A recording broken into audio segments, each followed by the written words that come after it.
Here is what your child was taught in UFLI Foundations Lesson 79. They reviewed the R and OR sounds. There were no new irregular words introduced in this lesson. Here is how the concepts were reviewed. Remember when we learned the R sound? It was a tricky sound. When we put the R sound after a vowel, it completely changes the way the vowel sounds. It makes what we call an R-controlled vowel. The R-controlled vowel AR usually represents the R sound. AR can come in the middle of a word, such as the words bark and part. AR can sometimes come at the end of a word, such as the words far and star. AR can sometimes come at the beginning of a word, such as the words art and arm.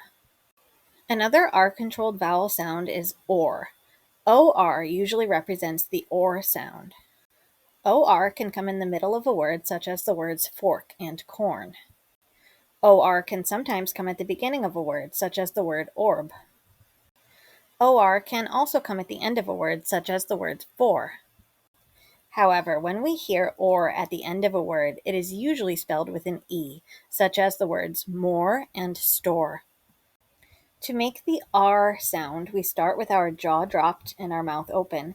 Then we raise the sides of our tongue and partially close our mouth to make the R part of the sound. Your voice is on. R. To make the OR sound, we begin with our lips rounded, almost like we're going to say aw, but the R pulls the sides of our tongue up to say or. Your voice is on. Or. You can use the home practice sheet to practice reading and spelling words containing these concepts. Thanks for watching, and any practice you can do at home will help.